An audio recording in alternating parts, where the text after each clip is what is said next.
그래서 오늘 소개할 책은 아무튼 비건이라는 김한민 작가님의 책입니다.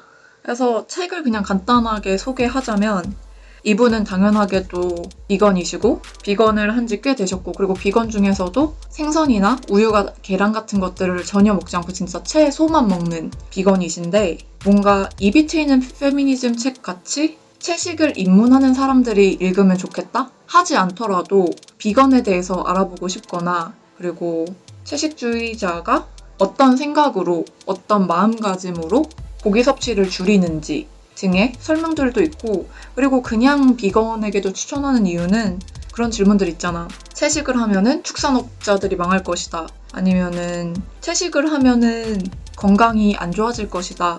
와 같은 채식주의자들이 받을 수 있는 질문들이 답변과 함께 잘 정리되어 있어. 그래서 나도 이걸 보면서 내가 생각했던 것들도 있고 채식주의를 하면은 그래도 건강에 뭔가 무리가 있지 않을까라는 생각도 들었었고 그리고 여기서 또 나오긴 하는데 뭐 아보카도라든지 아스파라거스 같이 자연 환경을 해칠 수도 있는 과일들, 채소들은 채식주의자들이 먹는가 안 먹는가 그런 것도 있고 그리고 여기 보면 우리가 생각하면 채식주의자들이 단순히 채식만 할 거라고 생각을 하는데 이제 이 김한민 작가님은 모피도 입지 않고 그리고 신발 같은 것도 가죽 신발 절대 안 신고 어쨌든 제품을 살 때도 동물이 희생되지 않는 선에서 제작된 제품을 입고 다니는 좋은 책이었던 것 같아. 일반적으로 생각하는 채식주의자들에 대한 설명과 우리가 몰랐던 정보들을 알려주는 책. 짧고 빨리 읽을 수 있고 못해도 3시간? 4시간 들이면 다 읽을 수 있을 만한 책. 그래서 너는 채식주의에 대해서 어떻게 생각하니? 아니 근데 이거는 근데 진짜 뭐라고 대답할 게 없는 게 채식주의자들 본인들이 선택해갖고 본인들이 먹겠다 그러면 그거에 대해서 내가 왈가왈부할 내용 자체가 아니기 때문에 그들이 어떤 물리력을 행사해서 누군가에게 강요한다 난 그거는 반대할 거야. 근데 그 경우가 아니고서야 내가 거기에 대해서 뭐라 할 권리가 없잖아? 그럼 채식주의자들의 시위는? 사실 그 문제 같은 경우에는 단순히 채식주의자들의 시위뿐만 아니라 시위를 어떻게 와야 할 것인가, 시위의 범위를 어디까지 허용해 주어야 하는가 그런 문제라고 생각하기 때문에 합법적인 시위면 괜찮다. 게다가 그 합법적인 시위의 그 범위도 어떻게 규정할 것이며 그 시위의 내용에 대해서도 뭐라는 사람들이 있잖아. 그것 또한 어느 부분까지 허용할 수 있는가, 사회가 수용할 수 있는가 그런 문제라고 생각하기 때문에 조금은 쉽게 답할 수 있는 얘기는 아닌 것 같아.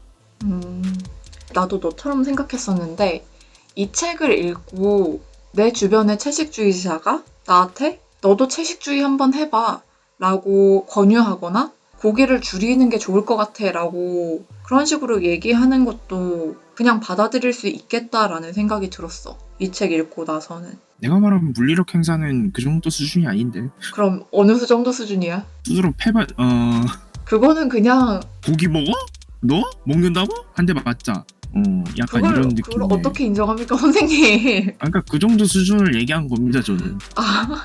어쨌든 난 그 정도까지 가능하게 되겠다라는 생각이 든 게 그냥 고기로 태어나서를 읽고서도 비건에 대해서 생각해 보게 됐고 그리고 이 책을 읽으면서도 비건을 생각해 보게 되었는데 이런 책들을 조금씩 접하면 나도 비건의 길을 걸을 수도 있겠다라는 생각이 들었어. 어쨌든 뭐 이 책을 보면서 살짝 궁금하실 분들을 위해서 얘기하자면 그 축산업계 종사자들 어떻게 되냐 라고 얘기를 한 거에 대해서 반박을 하는 건데 이제 단순히 고기를 떠나서 맨 처음에 TV도 브라운관 TV에서 평면 TV 그리고 점점 더 얇아지고 LED TV들이 나오는데 사람들은 그런 식의 평면 TV가 나오면 브라운관 TV를 만드는 사람들은 어떻게 되냐라는 질문을 하진 않잖아. 그리고 이런 식으로 말하는 사람들에게 그거는 담배업계 관련 종사자들이 위태로워지니 금연을 해서는 안 된다 라는 논리와 같다 라고 얘기를 하더라고. 그래서 엄청 이해 잘 되게 설명 잘 해놨다, 비유 잘했다 라는 생각이 들었어. 물론 이 비유가 마음에 안 드는 사람들도 있긴 하겠으나 나는 나름 적절하다고 생각했어.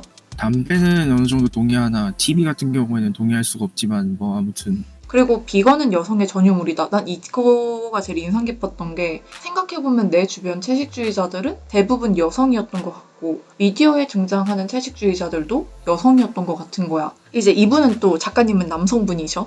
그래서 여기서 얘기하는 게 성차별, 인종차별, 종차별 모두 피집의 대상은 달라도 억압을 작동시키는 원리가 섬뜩할 정도 닮았다. 그래서 여성이 이런 식으로 채식주의자의 길을 같이 걸을 수 있는 이유가 본인이 당한 일이기 때문에 더 공감하기 쉬워서 그런 게 아닐까라는 생각했어. 저번에도 얘기했듯이 나는 내가 생각하기에 인간 중심주의적인 생각일 수도 있으나 공감 능력이 그만큼 상승됨으로써 그런 동물들에게까지 감정이입이 가능해지고 공감이 되기 때문에 채식주의자의 길을 걷는다라고 생각하거든. 그냥 여권신장을 주장할 때마다 보수주의자들이 늘 하던 얘기가 있었다. 여자들이 모두 일을 하기 시작하면 결혼을 안 할 수도 있는데 그렇다면 아이는 누가 키우며 가정은 어떻게 유지되느냐 등등. 아까 축산업자하고도 비슷한 얘기지. 그래서 이걸 읽으면서 여성이 동일한 방식으로 착취당했기 때문에 억압당했기 때문에 동물에 조금 더 깊이 남성보다는 상대적으로 공감 능력을 더 발휘할 수 있었던 게 아닐까라는 생각이 들었어. 재밌지 않니?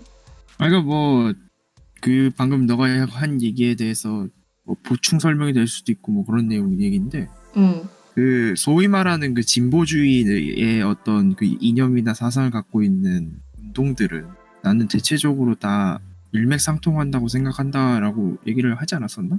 했어. 그래서 이 얘기를 뭐 얘기는 해도 되나? 한테 얘기를 하니까 님도 그렇게 생각을 하신다라고 동의를 하셨었고 그런 맥락에서 봤을 때 그러니까 그런 맥락의 말인 거지. 그 말이.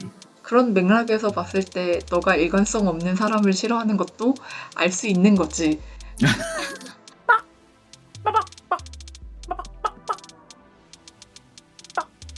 어쨌든 사실 이 파트가 제일 재밌었어.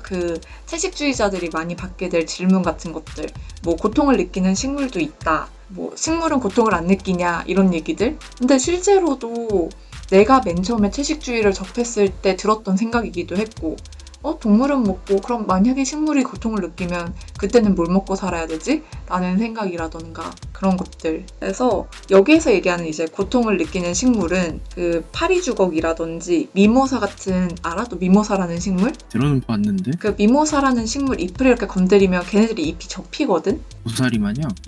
고사리 마냥. 그리고 이제 파리지옥 같은 것도 이렇게 팔이 들어오면은 잡고 막 그러잖아. 끈끈이 주걱도. 그런 식의 식충식물들은 이런 식으로 반응하는 걸 보아 식물의 외관에 상처를 주면 고통을 느낄 것이다 라는 얘기를 하는 거지. 그 고통을 느끼는 식물도 있다라는 주장은. 그렇게 해서 이 사람의 답변은 그런 식의 미모사, 끈끈이 주걱 같은 식물들은 고통을 인지하는 게 아니라 자극, 반응, 메커니즘에 가깝다는 거야.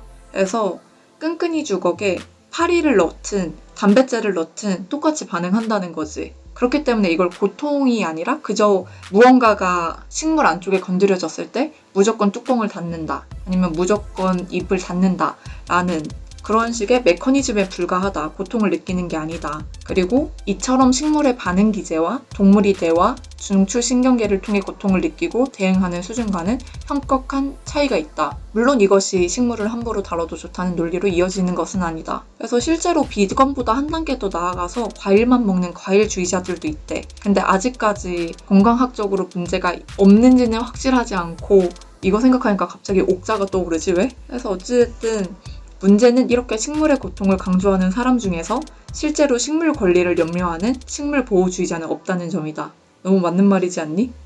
그걸 하게 되면 굴러 뒤지는 얘기밖에 그래서 어쨌든 재밌어. 책 자체가 재밌어 엄청. 방금 그 대답 참 나로서는 불만족스럽긴 한데 근데 그냥 내가 봤을 때 약간 빈약한 논리가 가끔 있긴 있어. 내가 그때 사진 찍어서 보내준 거 있잖아. 넌 어떻게 생각하냐고. 그게 아무튼 비건이었어? 약간 그런 식으로 약간 포인트가 이상한 논리는 있으나 전반적으로 쉽게 이해할 수 있게 잘 풀어놓았다라는 그런 책입니다. 그래서 사실 고기로 태어나서를 볼 때는 정신이 힘들었어. 그게 너무나 처참해서. 근데 아무튼 비건은 그렇게까지 심각한 그러니까 동물이 어떻게 살고 있는지에 관한 내용이 고기로 태어나서보다는 적어서 혹시 비위가 약하시거나 아니면은 공감 능력이 좋아서 책을 읽는 것만으로도 좀 고통을 같이 느끼시거나 하는 분들은 이 책을 추천하고, 그리고 주변에 비건이 있거나 꼭 비건에 대해서 고민하고 있다면 한 번쯤 읽어볼 만하다. 그리고 비건을 하고 있음에도 사람들의 질문과 아니면 사람들의 인식 속에서 너무나 힘든 삶을 살고 있다 라고 하면 한 번쯤 읽는 것도 괜찮은 책인 것 같습니다.